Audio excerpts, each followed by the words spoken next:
न्याय की मांग को लेकर पिछले 8 दिन से धरने पर बैठे कुश्ती फेडरेशन के खिलाड़ी जो अपनी फेडरेशन के अध्यक्ष के खिलाफ न्याय की मांग कर रहे हैं, मैं तमाम खिलाड़ियों का मेरी पार्टी मार्क्सवादी कम्युनिस्ट पार्टी और अखिल भारतीय किसान सभा राजस्थान राज्य कमेटी की ओर से और मेरी विधानसभा क्षेत्र मेरे साथ मेरे साथी आए हैं। भारत संघ के अध्यक्ष सुरजीत जी बिजारनिया, मेरे साथी राकेश जी थालोड़, मेरे साथी रोहतास जी सोलंकी और राजकुमार जी बैल। हम सब लोग इस पीड़ा को लेकर के आए हैं कि आज जिस तरीके से जुल्म, आज जिस तरीके से अन्याय केंद्र की सरकार कर रही है, उस जुल्म के खिलाफ इन बच्चियों ने, इन खिलाड़ियों ने अपनी बात कहने के लिए मुखर तरीके से जंतर मंतर पर आए हैं। तो हमारा जमीर ये कह रहा था कि हमें भी जाना चाहिए। हालांकि 6 महीने बाद राजस्थान में इलेक्शन है, 1-1 मिनट की जरूरी है, पर जरूरी इस बात की है कि न्याय अगर नहीं होगा और जहां अन्याय होगा हम सब लोग इकट्ठे नहीं हुए तो आने वाला वक्त बहुत खतरनाक है। अभी जब मैं अंदर घुसने लगा तो एक साथी कह रहे थे, जो काफी दिन बाद किसान आंदोलन के बाद मिले थे, कि भाई गदर पार रखा केंद्र की सरकार ने। भाई 2020 में जब काले कानून आए थे तब मैंने राजस्थान की विधानसभा में बोलते हुए कहा था कि इससे भी बुरे दिन आएंगे, ये बड़े बड़े पूंजीपतियों की झोली में चले जाएंगे, देश में लोकतंत्र पर खतरा होगा और हर कोई कुचला जाएगा। जिस तरीके से अगर हमारे एक क्षेत्र में अन्याय है, हम नहीं बोले तो अन्याय की जद में और उसकी लपटों में हम लोग भी आएंगे।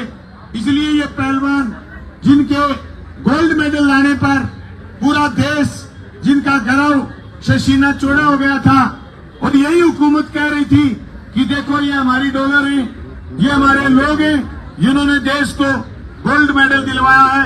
आज इन्होंने शिकायत कर दी कि आपका अध्यक्ष वो बदमाश है, आपके अध्यक्ष के खिलाफ कार्रवाई करिए।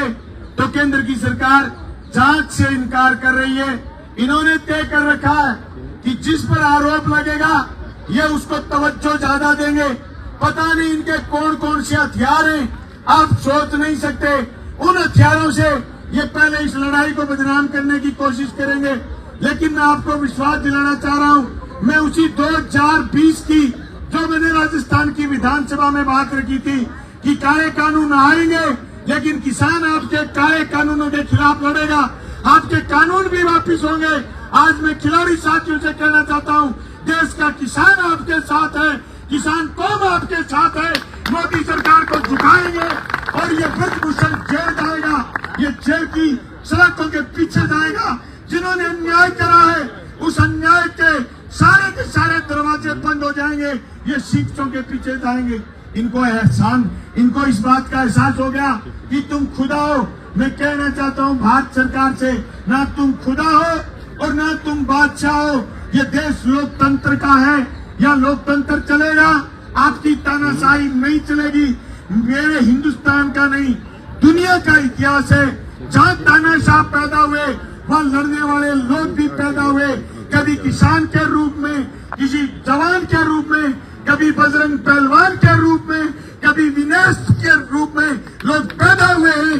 लोग लड़ेंगे, मरेंगे, लेकिन इनकी दादागिरी के खिलाफ लड़ाई जीत करके रहेंगे। मैं तो यही विश्वास दिलाने के लिए मेरे साथियों के साथ आया था कि आप अकेले नहीं हैं, किसान नौजवान आपके साथ हैं। जिस दिन आप ऐलान कर देंगे उसी दिन ये जंतर मंतर लोगों से भर जाएगा। किसान नौजवान और पहलवान आएंगे। हमारी बेटियां एक सुरक्षित नहीं रहेंगी, हमारी बहनें सुरक्षित नहीं रहेंगी। हम मजबूती से आपका साथ देंगे। आप एक ऐलान करना, इस धरने से ऐलान करना। आप तो छोड़ो किसी चैनल को, आप तो छोड़ो किसी इनके टेलीविजन को, आप तो अपनी सोशल मीडिया से ऐलान कर देना। देश भर से जलजला उठेगा और मोदी सरकार को तबाह करने का काम करेगा। हमें किसी टेलीविजन ने नुकता नहीं दिया, किसी टेलीविजन ने नुक्ता नहीं दिया कि विनेश और बजरंग ये लोग पुकार रहे हैं। हमें हमारे जमीर ने कहा कि जाइए, हमारी बेटियां बैठी, हमारी बहनें बैठी, जो न्याय मांग रही है, जो आरोप लगा रही है उस अध्यक्ष पर जो बच्चों के साथ अन्याय करता है, उस अन्याय के खिलाफ जो हवन चल रहा है उसमें आहुति देने के लिए हमारे पल दो बल के हमारे इस विश्वास की आहुति देने के लिए आए हैं। क्या आप याद करोगे तो आज आए एक गाड़ी लेकर के सैकड़ों हजारों गाड़ियां लेकर के आएंगे और इस जंतर मंतर को घेरेंगे। हमने पहले भी घेरा इस जंतर मंतर को, कई बार आए। आपको क्या लगता है हम जंतर मंतर लोकेशन लगा के पहुंचे? नहीं, हम राजस्थान की विधानसभा भी लोकेशन लगाकर नहीं पहुंचे थे, जनता की मदद से पहुंचे थे। जंतर मंतर भी संघर्षों से देखा है। आपकी हिम्मत की दाद देता हूं, मैं इन खिलाड़ियों की हिम्मत की दाद देता हूं जिनका ये क्षेत्र नहीं था।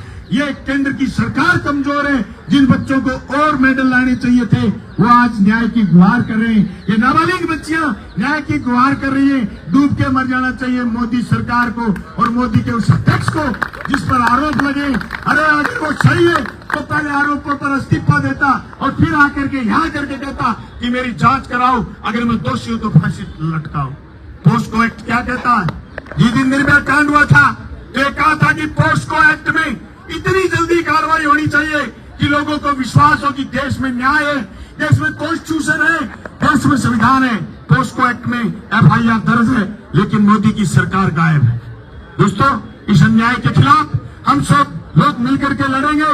आप तो आवाज दो, मैं कहूंगा आवाज दो, आप सब लोग कहोगे हम एक ही आवाज दो।